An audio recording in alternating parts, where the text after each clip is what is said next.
आजादी के महज 28 साल बाद ही देश को तत्कालीन प्रधानमंत्री इंदिरा गांधी के फैसले के कारण आपातकाल के दंश से गुजरना पड़ा, जिसे देश का काला अध्याय भी कहा जाता है। 25-26 जून की रात को आपातकाल के आदेश पर राष्ट्रपति फखरुद्दीन अली अहमद के दस्तखत के साथ देश में आपातकाल लागू हो गया।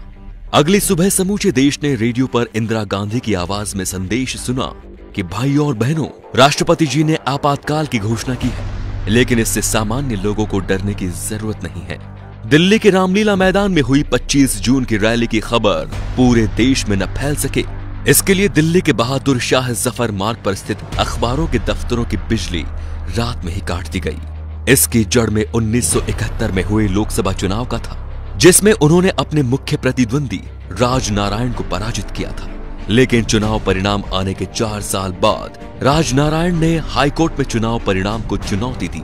12 जून 1975 को इलाहाबाद उच्च न्यायालय के न्यायाधीश जगमोहन लाल सिन्हा ने इंदिरा गांधी का चुनाव निरस्त कर उन पर 6 साल तक चुनाव न लड़ने का प्रतिबंध लगा दिया और श्रीमती गांधी के चिर प्रतिद्वंदी राजनारायण सिंह को चुनाव में विजय घोषित कर दिया।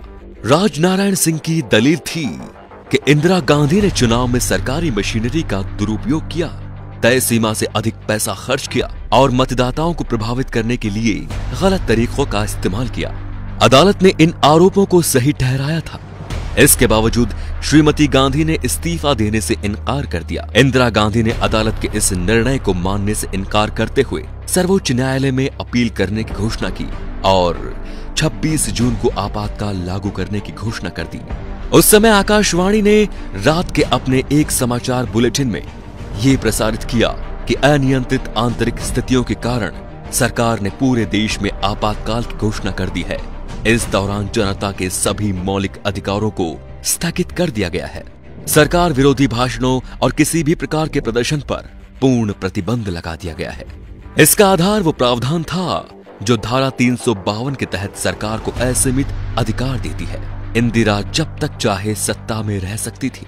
लोकसभा विधानसभा के लिए चुनाव की जरूरत नहीं थी। मीडिया और अखबार आजाद नहीं थे। सरकार कैसा भी कानून पास करा सकती थी। मीसा और DIR के तहत देश में 1 लाख से ज्यादा लोगों को जेलों में ठूंस दिया गया। आपातकाल के खिलाफ आंदोलन के नायक जयप्रकाश नारायण की किडनी कैद के दौरान खराब हो गई थी। देश के जितने भी बड़े नेता थे, सभी के सभी सलाखों के पीछे डाल दिए गए। संजय गांधी ने VC शुक्ला को नया सूचना प्रसारण मंत्री बनवाया, जिन्होंने मीडिया पर सरकार की इजाजत के बिना कुछ भी लिखने बोलने पर पाबंदी लगा दी। जिसने भी इनकार किया उसे जेल में डाल दिया गया। सरकार की कोशिश थी कि लोगों तक सही जानकारी नहीं पहुंचे। उस कठिन समय में नरेंद्र मोदी और RSS के कुछ प्रचारकों ने सूचना के प्रचार प्रसार की जिम्मेदारी उठा ली। इसके लिए उन्होंने अनोखा तरीका अपनाया। संविधान, कानून, कांग्रेस सरकार की ज्यादतियों के बारे में जानकारी देने वाले साहित्य गुजरात से दूसरे राज्यों के लिए जाने वाली ट्रेनों में रखे गए। ये एक जोखिम भरा काम था, क्योंकि रेलवे पुलिस बल को संदिग्ध लोगों को गोली मारने का निर्देश दिया गया था। लेकिन नरेंद्र मोदी और अन्य प्रचारकों द्वारा इस्तेमाल की गई तकनीक कारगर रही। एक तरफ देश भर में सरकार के खिलाफ बोलने वालों पर जुल्म हो रहा था, तो दूसरी तरफ संजय गांधी ने देश को आगे बढ़ाने के नाम पर 5 सूत्रीय एजेंडे परिवार नियोजन, दहेज प्रथा का खात्मा, वयस्क शिक्षा, पेड़ लगाना, जाति प्रथा उन्मूलन पर काम करना शुरू कर दिया था। कहा जाता है कि लोगों की जबरदस्ती नसबंदी कराई गई।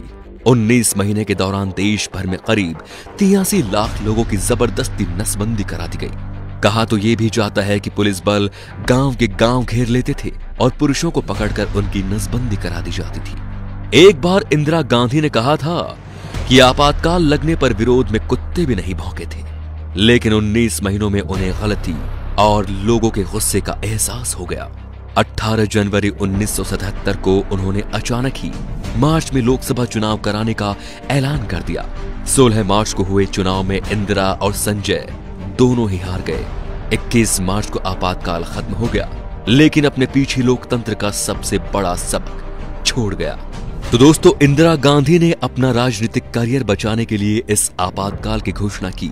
इस आपातकाल का कदम क्या सही था क्या लोकतंत्र का चौथा स्तंभ कहे जाने वाली मीडिया को जेल में डालना सही था? इन सारे सवालों को लेके आपकी क्या राय है कमेंट बॉक्स में जरूर बताएं। हमें आपका इंतजार रहेगा। और वीडियो पसंद आया हो तो लाइक कीजिए और वीडियो को शेयर जरूर कीजिए। धन्यवाद।